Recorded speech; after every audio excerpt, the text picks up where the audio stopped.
All right, thank you all very much for joining us today. Everyone can hear me fine? Yes? So thank you all for your time and being with us today.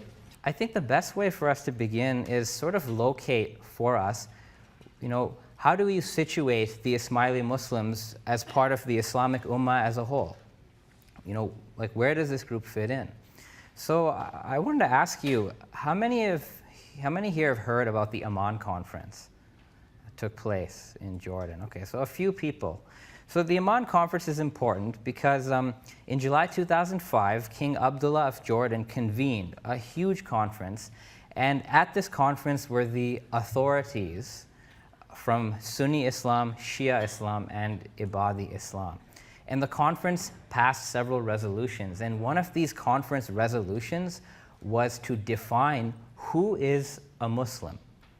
Right? What is a Muslim? What makes one Muslim?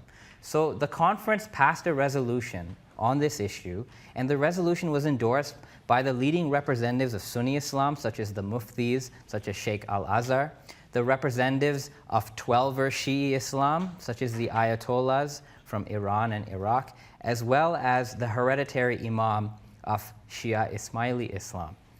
And that resolution about who is a Muslim is as follows. And I'll just read it. Whoever is an adherent to one of the 4 Sunni schools of Islamic jurisprudence, the 2 Shi'i schools of Islamic jurisprudence, and the Dahiri school of Islamic jurisprudence, is a Muslim. Okay, so it's interesting because not 4 schools are mentioned, but there's actually 8 schools that are mentioned. And here's a little map for everybody, okay? This is what it sort of looks like. These are the different schools. There are 8 schools or madahib.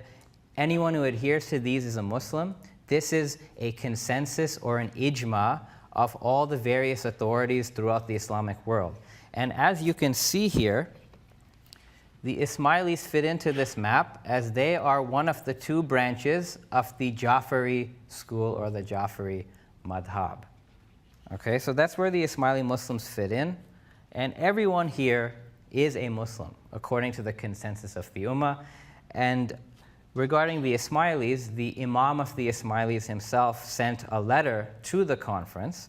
I'm quoting from it here, and in the letter he outlined very clearly, speaking on behalf of the Ismaili Muslims, our historic adherence is to the Jafari madhab and other madahib of close affinity, and it continues under the leadership of the hereditary Ismaili Imam of the time. And the reason why it's important to point this out is because, in every faith there are certain groups that seek to exclude and marginalize other groups, usually the small ones, and this happens to Shia groups. So I just want to make it clear that everyone is aware that the leaders of the whole Ummah, right, which many of us are part of, our leadership has all agreed, right, that anyone who adheres to these schools is a Muslim. Now, to speak more about the Ismailis then, it helps now to give a historical context about this community. And to understand the historical context, we have to go back to the succession of the Prophet Muhammad. We'll all remember that the Prophet Muhammad was a temporal leader, he was a religious leader as well, and for some he was also the leader in mysticism. So in Shia Islam, as some of us may remember, all of the Prophet's authority continues in an institution known as the Imamat. And according to Shia Islam, the Prophet's cousin and son-in-law, Ali ibn Abi Talib, is the first Imam in this institution of Imamat, inheriting all of the authority of the Prophet, religious, temporal, spiritual. In Sunni Islam, as we know, the notion of authority goes to different parties. So you have the notion of the caliphate, which inherits sort of the political authority. Then you have the ulama, who end up holding religious authority. And for those who are Sufis, the Sufi sheikhs end up with spiritual authority. Now, of course, none of this happened overnight. This has been subject to development, but it's something we have to keep in mind, especially to understand Shia Islam. So in Shia Islam then, the Imamat is transmitted amongst the lineal descendants of Ali ibn Abi Talib. It goes through his son Hussein. And when the Imamat reaches the sixth Imam, Ja'far al-Sadiq, this becomes a critical point. Because after the death of the Imam Ja'far al-Sadiq, the Shia community splits into two groups. And the reason why there's a split is because different groups adhere to a different son of this Imam as to which son of Ja'far al-Sadiq should be the next Imam. So, the group known as the Ismailis, not surprisingly, holds as Imam Ismail, who was one of the elder sons of Ja'far al-Sadiq. And another group, which eventually became known as the Twelvers or the Itna Asharis, adheres to a younger son by the name of Musa al-Kazim. And the reason why this group is called the Twelvers is because they trace several Imams after Musa al-Kazim until the 12th Imam of that line disappeared. And it is the belief of the Twelver Shia that this Imam continues to exist today and that he will reappear near the Day of Judgment. So the Twelver Shia recognize 12 Imams, that's why they're called the Twelver Shia. The Ismaili Shia, on the other hand, continue to trace the Imamah through the line, the descendants of Ismail. And during this time, for about 150 years, the Ismaili Imams were operating in secret. They had to live secretly.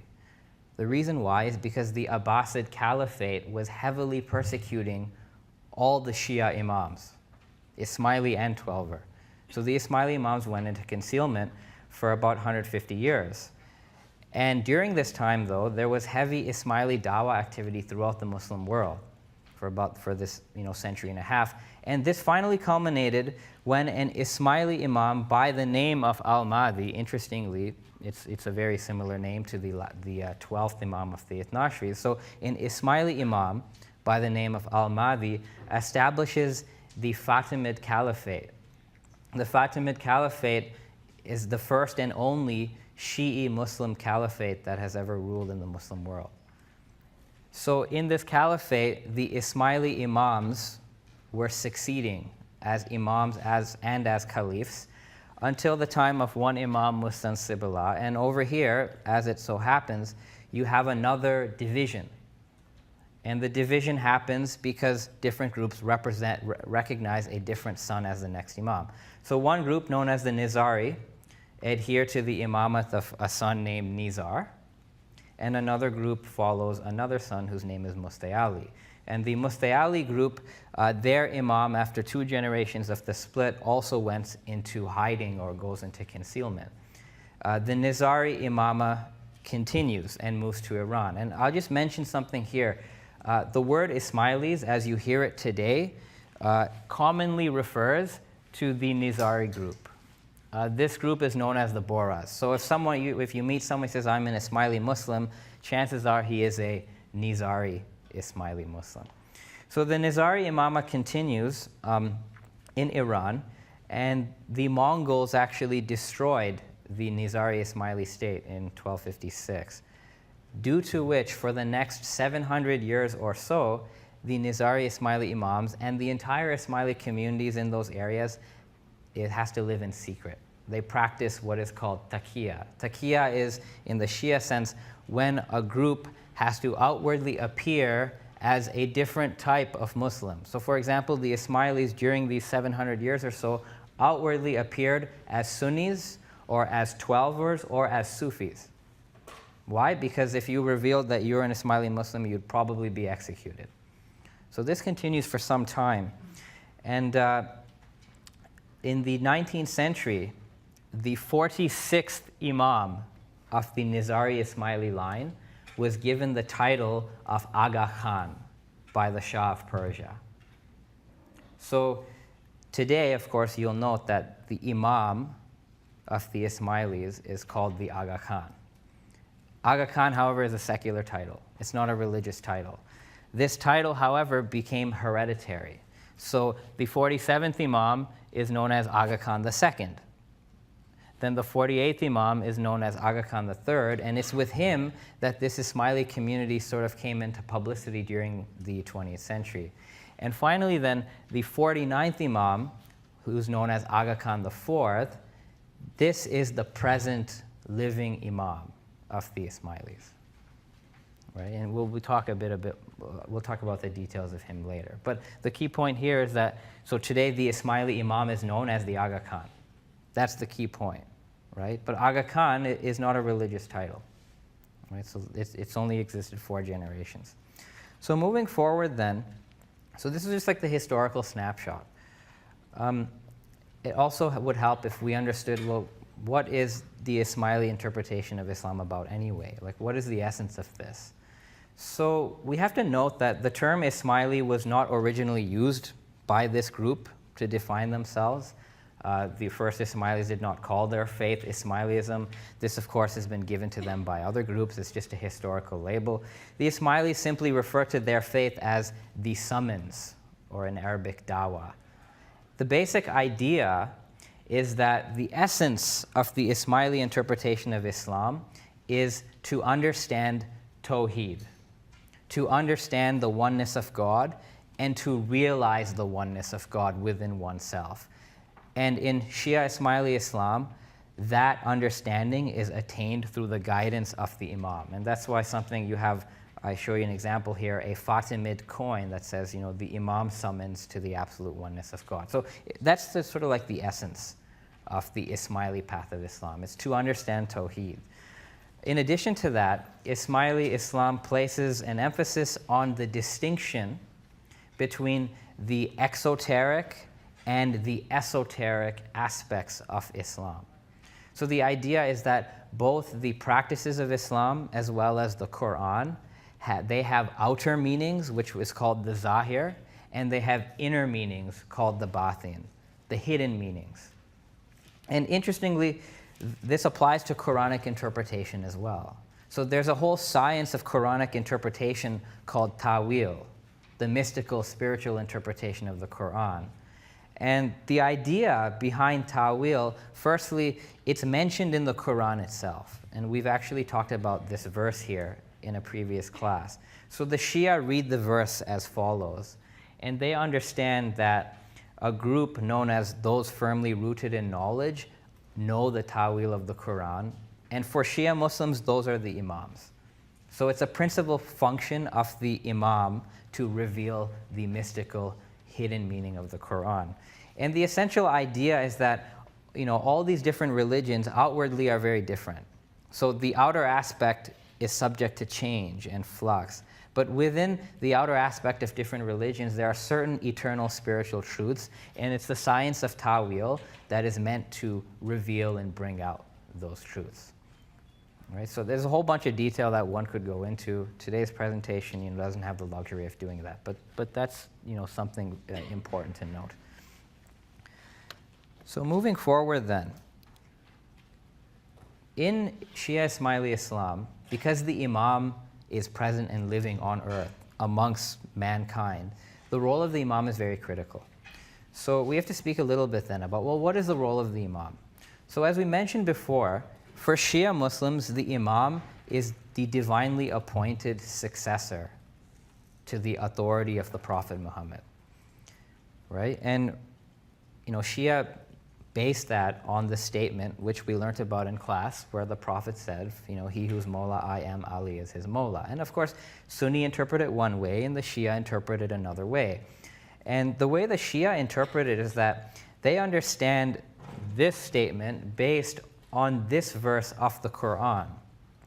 Right? The Prophet has more authority, awla, over the believers than their own souls. And they look at the statement about Ali as Mawla in that light. So whatever relationship that the Prophet had with his believers, the Shia believe that Ali has the same relationship. That's why he's the successor of Muhammad. And the other thing I would point out is look at the word usage. You have awla here and you have Mawla here, right? Those words are from like the same root in Arabic. They are related words. So thus, after Prophet Muhammad's departure from the world, the Imam is a supreme authority. right? Now, think about it, if the Imam is present and living, then the group that recognizes this Imam, will absolutely submit to his authority, right? If an Imam is not present, then things are sort of different. So it's important to keep that in mind. So, for example, when the Shia interpret the Quran and they look at a verse like this, obey God and obey the messenger and the possessors of authority, they understand the possessors of authority to be none other than the Imams, right? The Imam's authority is actually seen as on par with the authority of the messenger of God. And it's evident from this verse because you notice that one separate command is used for God, and one command is used for both the messenger and the possessors of authority. So Shia Islam understands that to be the authority of the Imams.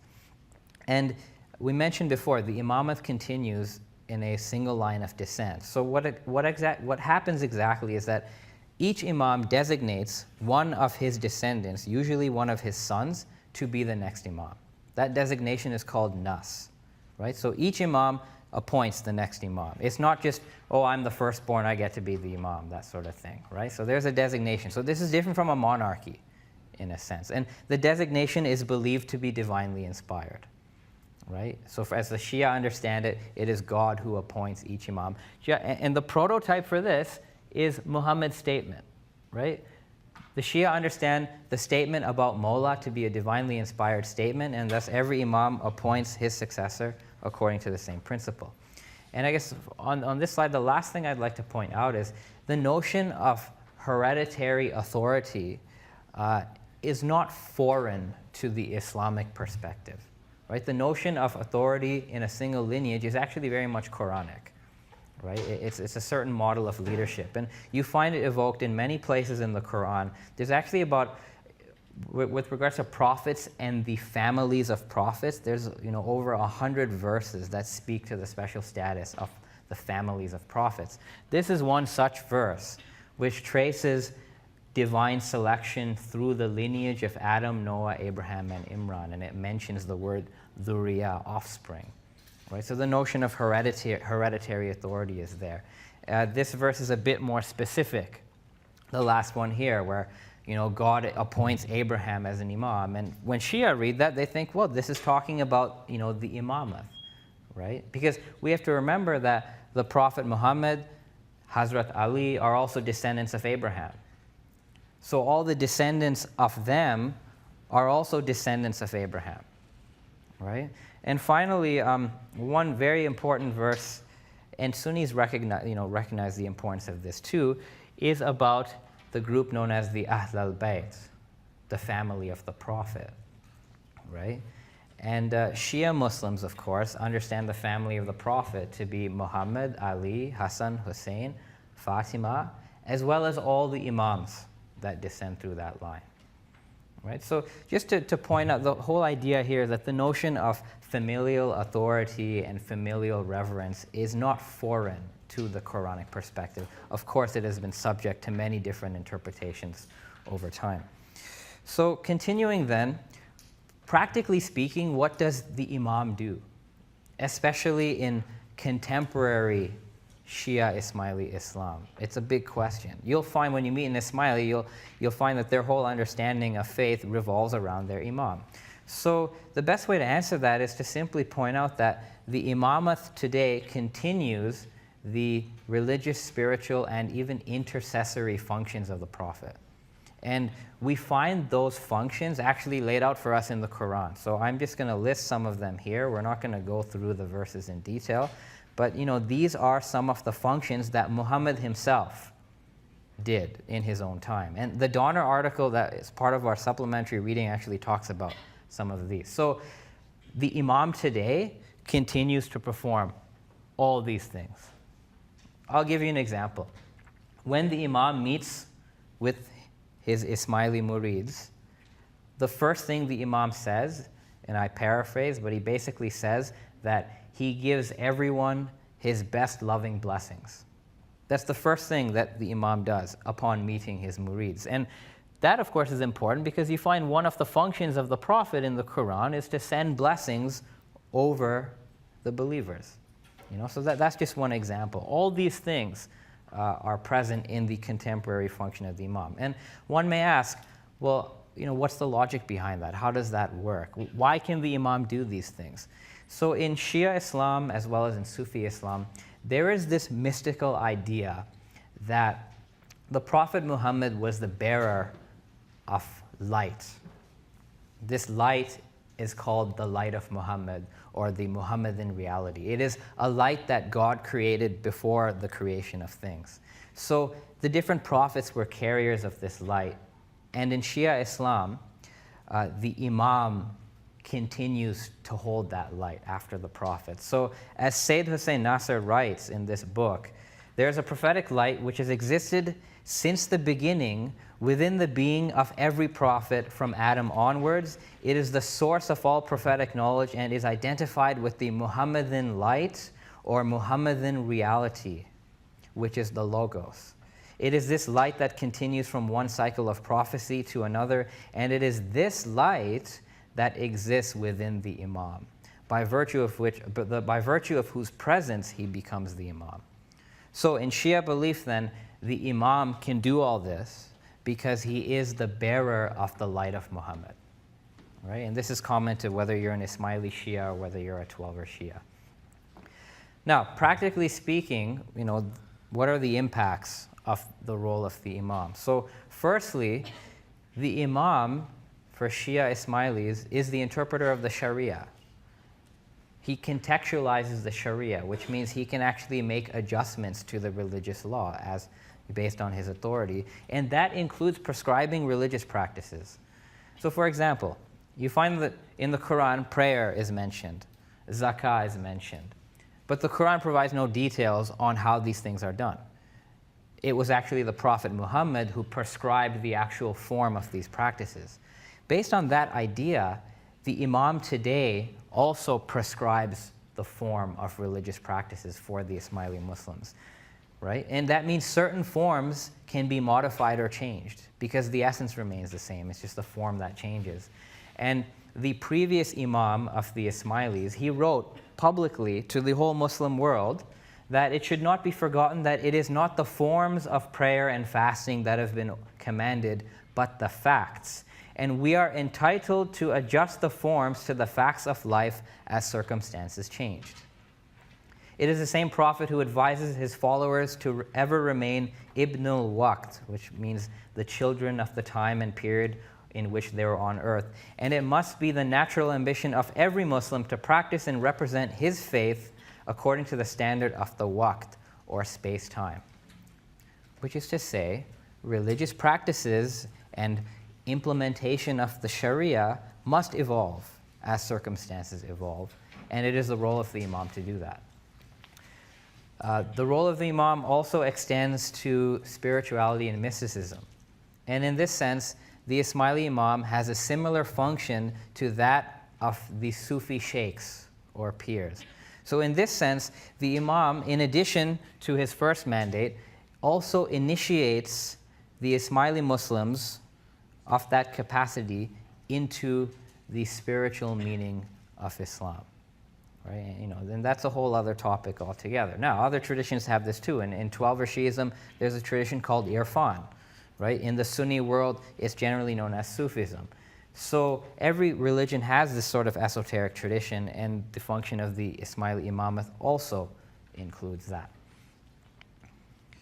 So today, the present Imam of the Ismaili Muslims is known as the Aga Khan. This is the fourth Imam to bear the title of Aga Khan. He's the 49th Imam. His actual name is Imam Shah Karim al-Husayni. Right? So the thing to remember is that the present Imam is the Aga Khan. Right? That's what we write in our notes. His grandfather, who was the 48th Imam, was very famous in the international scene, serving as the president of the League of Nations in the late 1930s. Right? So that's something important to note. The present Imam is the founder and chairman of the Aga Khan Development Network. This is a private development network that aims to improve the quality of life in all facets of human life. Right? And I'll give you an example. up the road on Winford Drive and DVP, there is an Aga Khan Museum and Park being opened, and the AKDN is behind that. The thing to remember is that this is not being done for fun, right? This is not being done as side philanthropy. The Aga Khan Development Network is understood to be part of the very mandate of the Ismaili Imamat. That mandate requires the Imam to translate the ethics of Islam into institutional action, into real human life. Because the Imam, even in all of Islam, the Imam's role is not just for spiritual well-being, it's for the entire well-being of those who follow him. Whether you're a Sunni Imam or a Shia Imam, right? The Imam is responsible for the care and welfare of his followers. So the AKDN is part of that, although the AKDN projects extend to parts of the world, many parts of the world where there are no Ismailis, right? So the work itself is non-denominational, it extends everywhere. And this present Imam of the Ismailis has very much emphasized Islam as a thinking intellectual faith, right? A faith about human dignity, a faith that values tolerance.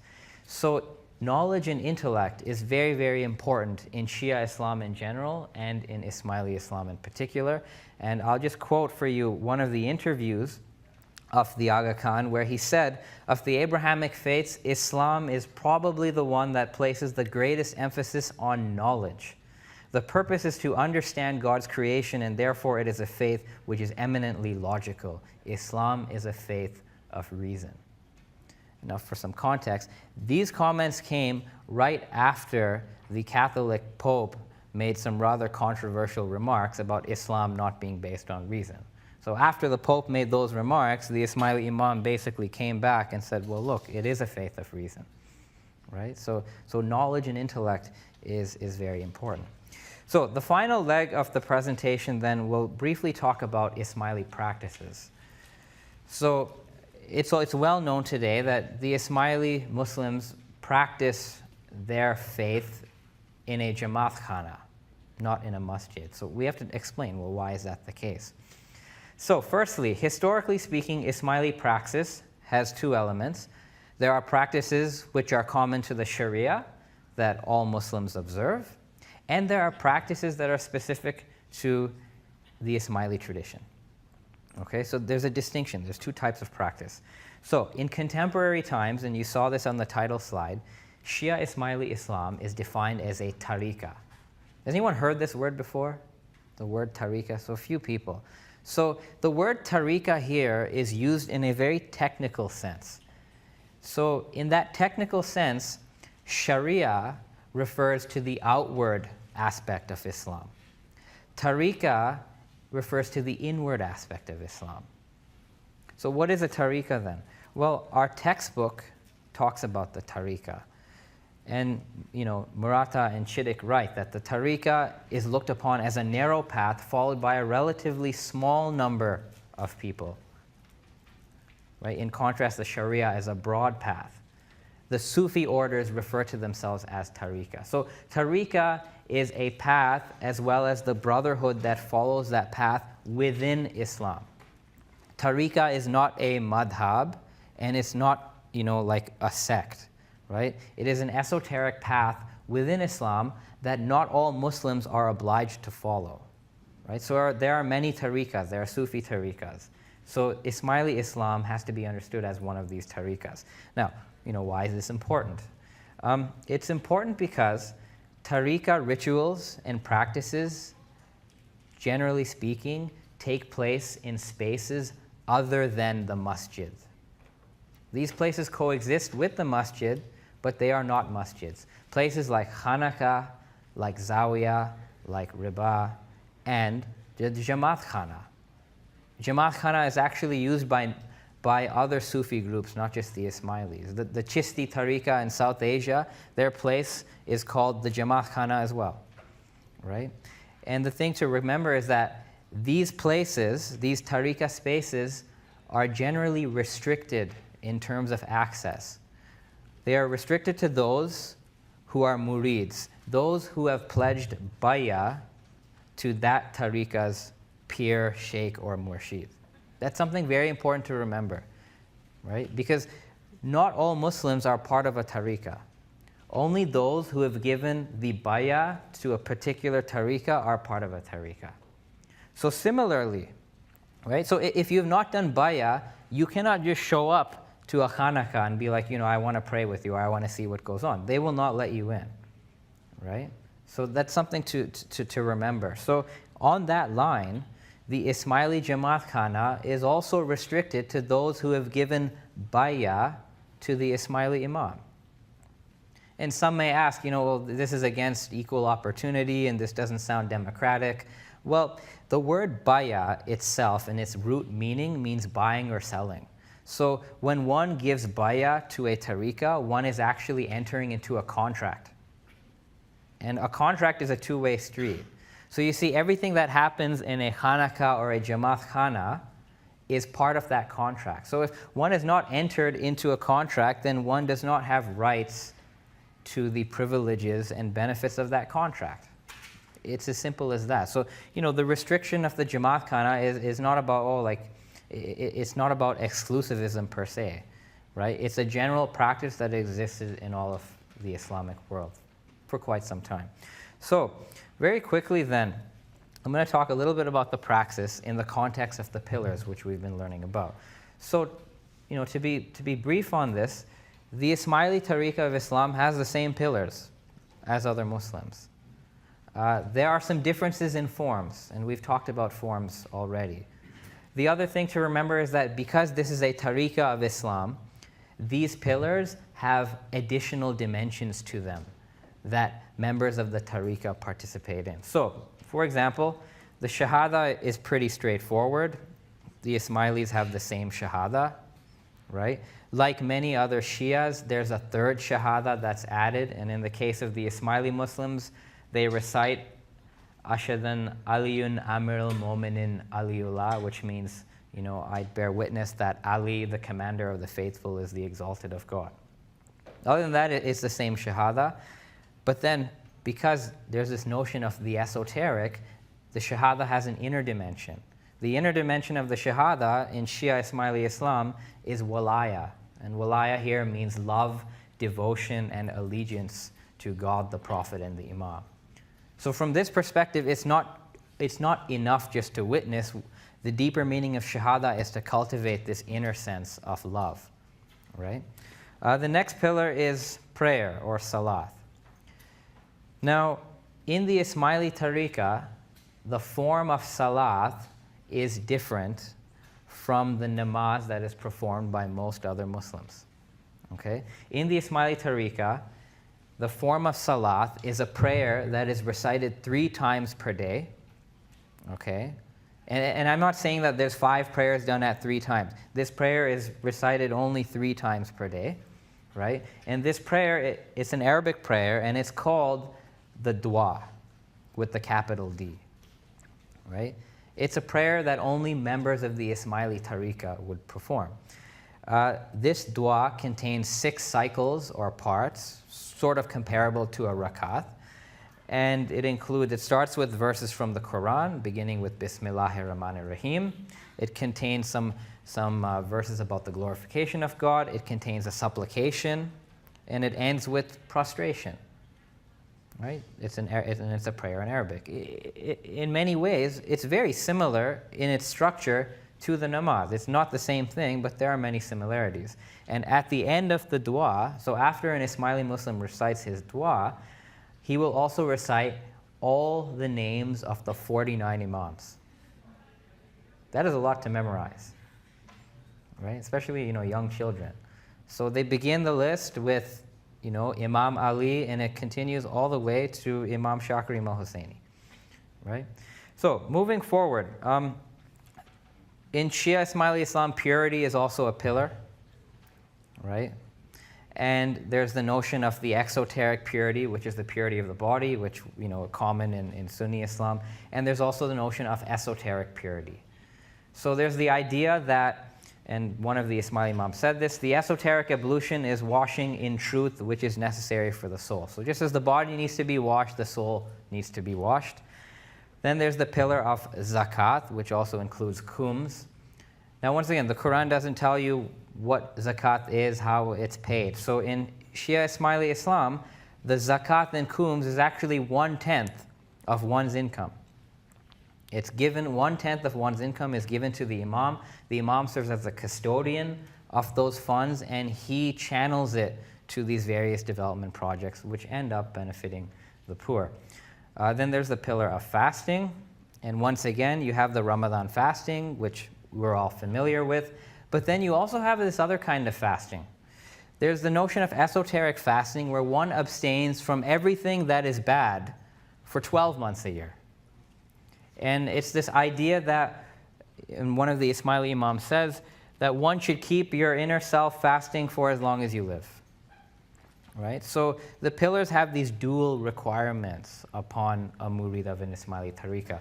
And the final pillar, and we'll talk about Hajj today, but same thing. So you have the notion of exoteric pilgrimage to visit the Kaaba. And then in Shia Ismaili Islam, you have this notion of esoteric pilgrimage. The esoteric pilgrimage is to have an audience with the Imam of the time. Right? So Hajj has that dual dimension as well. And it is a very, very significant thing in the life of an Ismaili Muslim to have an audience with the Imam. Right? It is very, very important. The Prophet's farewell pilgrimage was very, very important. Why? Because Muhammad was amongst his followers. Right? And there's many blessings that accrue from being in the presence of the Prophet. So the same thing applies in the case of the Imam for the Ismailis. And thus, the Kaaba, which is the physical house of God in Mecca, is understood to be a symbol for the living Imam himself. There's a correspondence between the Kaaba and the Imam, as Professor Shafiq Virani writes in his book. The Imam is the one symbolized by the Kaaba. While the Kaaba is the physical house of God, the Imam is his living reality. And I guess the best way to underscore what this means is in 1996, the Imam visited Tajikistan. And this was the first time in 1,000 years that an Ismaili Imam visited that region. And here's a little picture of the scene that was there, where the Imam literally walks amongst the Ismaili Muslims. So it was a very, very jubilant time. And I'm saying this because in a couple of years, the Aga Khan will visit Toronto, and all the Ismailis will be very, very happy, and everybody will be celebrating that the Imam is coming, and perhaps now we'll better be able to understand what all the hype is all about. So in conclusion then, I'll return to this, which we saw at the beginning. We've talked about Shia Ismaili Islam, but this is only one response of many within the Islamic Ummah. The Ummah is very diverse, and at the end of the day, all Muslims in this Ummah have much more that unites us. And the Ismaili Muslims, tend to always emphasize that it's the notion of Tawheed and the Shahada which brings us all together. So in closing, I would like to just share with you an extract from the Aga Khan's letter to the Amman conference, where he really emphasizes this notion of unity. So the Aga Khan says, and I quote, "These are the fundamental principles of faith enshrined in the Shahada and the Tawheed therein, which bind the Ummah in an eternal bond of unity.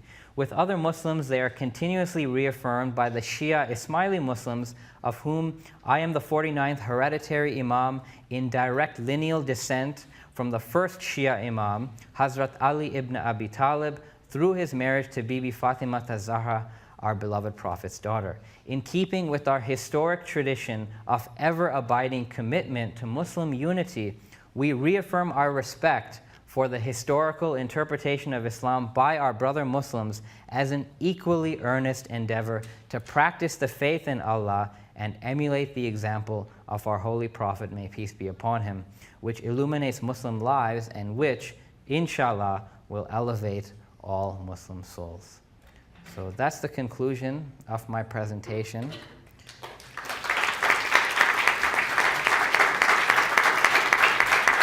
So thank you all very much for your time.